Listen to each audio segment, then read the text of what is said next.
Hi అండి. అందరికీ నమస్కారం. Welcome to talks with me.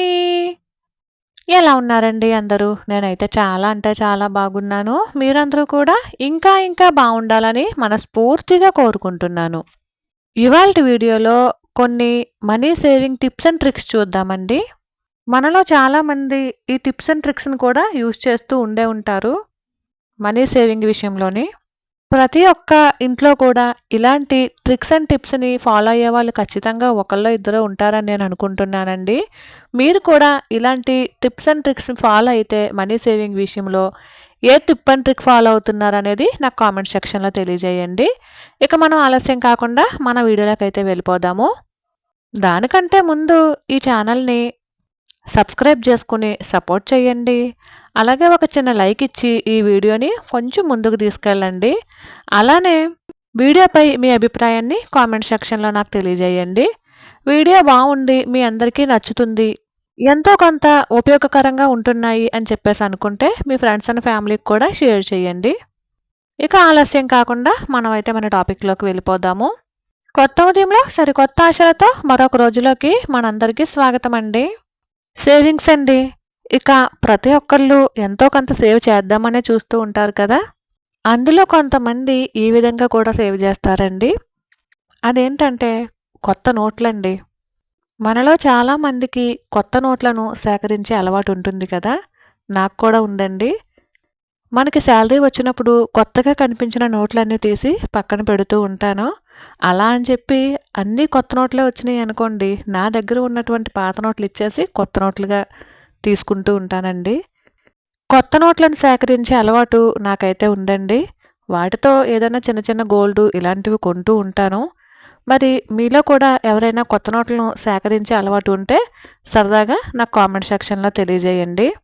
నాతో పాటు ఇలా కొత్త నోట్లను సేకరించే అలవాటు ఎంతమందికి ఉందో అనేది సరదాగా తెలుసుకోవాలనుకుంటున్నాను. ఒక్క శాలరీ వచ్చినప్పుడే కాదండి, మనకి షాపింగ్‌కి వెళ్ళినప్పుడు అంటే బట్టలు కొనుక్కోవడానికి కానీ, లేదా గ్రోసరీస్ కొనుక్కోవడానికి కానీ, లేదా నాన్నిచ్చినప్పుడు కానీ, ఇలా కొత్త నోట్లు ఎక్కడ ఉన్నా సరే, నా దగ్గర ఉన్నటువంటి పాత నోట్లను కొత్త నోట్లుగా మార్చుకొని దాచుకోవడం ఒక అలవాటండి. నాకే కాదు, చాలామంది మనలో కూడా కొత్త నోట్లు దాచేవారు ఉంటారు.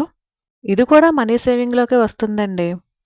కనీసం నెలలో 1, 2 కంపల్సరీ కొత్త నోట్లు దాయడానికి ప్రయత్నిస్తే మనం సేవ్ చేసినట్టే. మనలో చాలామంది చిన్నప్పుడు కూడా కొత్త నోట్లు కలెక్ట్ చేసే ఉంటారండి. ముఖ్యంగా నేనైతే చిన్నప్పుడు మా మామయ్య వాళ్ళు ఎప్పుడొస్తారా అని ఎదురు చూసేదాన్ని. మా మామయ్య సంవత్సరానికి ఒకసారో, 2 సార్లో వచ్చేవారండి. ఆయన ఎప్పుడొచ్చినా ఒక ₹100 కానీ, ₹50 కానీ ఇచ్చేవారు. అవి కొత్త నోట్లు ఇచ్చేవారండి. అవి సేకరించడానికి ఎదురు చూస్తూ ఉండేవాళ్ళము. సంక్రాంతి వచ్చినా, లేదా సుబ్రహ్మణ్యేశ్వర స్వామి షష్ఠి వచ్చినా, మేము ఆయన కోసం ఎదురు చూస్తూ ఉండేవాళ్ళము. ఎక్కువగా ఆయన షష్ఠికి గానీ, సంక్రాంతికి గానీ వచ్చేవారు. అలా కొత్త నోట్ల కోసం ఎదురు చూస్తూ ఉండేవాళ్ళమండి. తర్వాత అమ్మమ్మ వాళ్ళు కూడా తీర్థానికెళ్ళి ఏమైనా కొనుక్కోమని మనీ అయితే ఇచ్చేవారండి.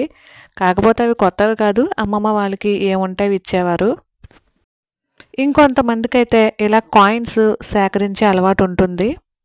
ముఖ్యంగా పిల్లలకైతే ఈ అలవాటు ఎక్కువగా ఉంటుందండి. చిన్నపిల్లలు మనం అలవాటు చేసామనుకోండి కాయిన్స్ సేకరించి డిబ్బీలో వేయడం, ఇంకా ఎక్కడ కాయిన్స్ కనిపించినా సరే డిబ్బీలో వేసేస్తూ ఉంటారండి. మన చిన్నప్పుడు మనం కూడా చేసే ఉంటాము. ముఖ్యంగా నేనైతే ఇంట్లో ఎక్కడైనా కాయిన్స్ కనబడితే అమ్మ నాకు ఈ కాయిన్ ఇవ్వ అని చెప్పి అడిగి మరి ఆ కాయిన్ పట్టుకెళ్ళి డిబ్బీలో వేసుకునేదాన్ని. అమ్మమ్మ ఇంటికి వెళ్ళినప్పుడు కూడా అంతేనండి. ఎప్పుడైనా అమ్మమ్మ ఏమైనా తీర్థాలు సంబరాలు వచ్చినప్పుడు ఒక 20, 30 ఇచ్చి ఏమైనా కొనుక్కోమంటే కాయిన్స్ అడిగి పనిగట్టుకుని వెళ్ళి డిబ్బీలో వేసుకునేదాన్ని. అంటే త్వరగా డిబ్బీ నిండిపోద్ది కాయిన్స్ అయితే అని అప్పుడు అనుకునేవాళ్ళమండి. ఇప్పుడు పిల్లలకి కాయిన్స్ అయితే సరిపోవట్లేదండి. 10, 20 ఇచ్చినా కూడా సరిపోవట్లేదండి. అందరికీ కాదండి, కొంతమందికి మాత్రమే. ఎందుకంటే ఇప్పుడంతా ఆన్లైన్ పేమెంట్ అయిపోవడం వలన మనీ సేవింగ్స్ గురించి కానీ, డబ్బుల్ని ఎలా దాచుకోవాలని కానీ, ఇలాంటివి కొంతమంది పిల్లలకైతే తెలియట్లేదు అనేది నా అభిప్రాయం అండి. ఇంకొంతమందికైతే ₹5వి ఇత్తడి కాయిన్స్ లేదా ₹10వి ఇత్తడి కాయిన్స్ ఇలాంటివి ఉంటాయి కదండీ! అవి కలెక్ట్ చేయడం కూడా చాలామందికి అలవాటు ఉంటుంది. కాయిన్స్ స్టార్టింగు ఇత్తడివి వచ్చినప్పుడు చాలామంది అలాగే కలెక్ట్ చేసేవారండి. అందులో నేను కూడా ఒకటి. ఇత్తడివి కాయిన్స్ 10 రూపీస్‌వి నేను కూడా వచ్చిన కొత్తలో అంటే 10 రూపీస్ కాయిన్స్ వచ్చిన కొత్తలో కలెక్ట్ చేసి పెట్టుకున్నాను. ఇంచుమించు రూ. 1000 కాయిన్స్ అయితే పెట్టానండి దాచి అట్లాగా. తర్వాత అవి మారట్లేదని అలా అని ఇలా అని అన్నారు. ఇక నేనవి పూజ దగ్గర మనం అప్పుడప్పుడు వరలక్ష్మి వ్రతానికి గానీ, దీపావళికి గానీ మనీ కింద పెడుతూ ఉంటాం కదా! ఇంక అలా పెట్టడానికి వాడుతూ ఉన్నానండి. ఆ ఇత్తడి కాయిన్స్ పూజ గదిలో పెడితే చాలా అందంగా కనిపిస్తూ ఉన్నాయి. 108 కాయిన్స్ అయితే అలా పూజా మందిరంలో ఇంకా పెట్టుకుంటూ ఉన్నానండి. ఏమైనా పూజ చేసుకున్నప్పుడు. అలానే 5 రూపీస్ కాయిన్స్ కానీ చాలామంది ఇత్తడివి దాస్తూ ఉంటారండి. ఇత్తడివనే కాదు కొత్త కాయిన్స్ కూడా ఏమైనా వచ్చినా వాటిని కూడా సేకరిస్తూ ఉంటారు. ఇది కూడా ఒక మంచి అలవాటేనండి. ఇది కూడా మనీ సేవింగ్స్‌లోకే వస్తుంది. ఇవన్నీ కూడా చిన్న చిన్న ట్రిక్స్ అండి. ఇప్పుడు మనం నెలకి ఒక 2, 3 కొత్త కాగితాలు తీసుకున్నామనుకోండి ఒక 500వి.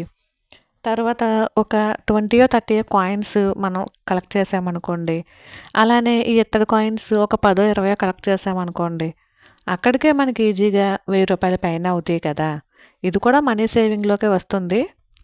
ఇవన్నీ కూడా కలెక్ట్ చేసి అనవసర వస్తువులకి పొయ్యకుండా అవసరమైన వస్తువులకి గానీ, లేదా చక్కగా ఏవైనా చిన్న చిన్న గోల్డ్ కాయిన్స్ కొనుక్కోవడానికి కానీ యూజ్ చేసుకుంటే మనం సేవ్ చేసుకున్నటువంటి మనీతో ఒక గోల్డ్ కాయిన్ కొనుక్కున్నాము అనే భావన చాలా హ్యాపీనెస్ ఇస్తుందండి. వీటికి గోల్డ్ కాయిన్స్ ఏమొచ్చేస్తాయి అని అనుకోవచ్చు.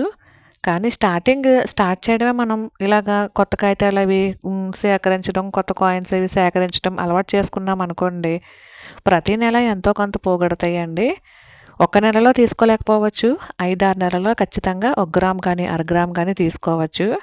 ఇక నాకుండే ఇంకొక అలవాటు ఏంటంటే చేంజ్ అండి. అంటే 10 రూపీస్ గానీ, 20 రూపీస్ గానీ మనకి కూరగాయలు కొన్నప్పుడో, లేదా బయటికి ఆటో మీద కానీ, బస్ మీద కానీ వెళ్ళినప్పుడు మనకి తిరిగి రిటర్న్‌లో 10 గానీ, 20 గానీ ఇస్తూ ఉంటారు కదా! అవి కూడా కొంచెం కొత్తగా ఉన్నటువంటి కాగితాలు కానీ, లేదా మనం పచారీ షాప్‌కెళ్ళినప్పుడు 10, 20, 50, 100 ఇలాంటివి ఇస్తూ ఉంటారు కదా! అందులో కొంచెం కొత్తగా ఉన్నటువంటి కాగితాలను గానీ తీసి పక్కన పెడుతూ ఉంటానండి. అలానే కంపల్సరీ ఎక్కడ ఏం ఖర్చు పెట్టినా సరే, అందులో నుంచి కనీసం 1% ఆర్ 2% మనీ సేవ్ చేయడానికే చూస్తానండి.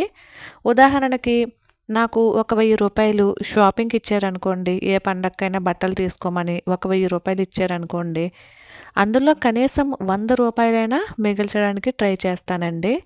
ఇది రూ. 1000 అనేది ఇక్కడ ఉదాహరణగా చెప్తున్నాను. ఇవన్నీ కూడా చాలామంది యూజ్ చేస్తున్న మనీ సేవింగ్ టిప్సే అండి. కాకపోతే తెలియని వారు కూడా తెలుసుకుంటారు అనే ఉద్దేశంతో షేర్ చేస్తున్నాను. దీని వలన మనకి వేలల్లో మిగలకపోవచ్చండి. కానీ కనీసం మనీ సేవింగ్ వందలలో అయినా మిగల్చవచ్చు. మనం సేవ్ చేసే ప్రతి రూపాయి కూడా చాలా విలువైనదే. అలానే కూరగాయలకి వెళ్ళినప్పుడు, ఫ్రూట్స్ తీసుకున్నప్పుడు ఇట్లా 100 రూపీస్ ఉదాహరణకి రూ. 100 తీసుకొనెళ్ళి కూరగాయలు తీసుకున్నామనుకోండి, కనీసం అందులో రూ. 10 మిగల్చడానికి ట్రై చేస్తాను. ఈ రోజుల్లో రూ. 100కి కూరగాయలేమీ రావట్లేదండి. నేను ఉదాహరణకి మాత్రమే చెప్తున్నాను.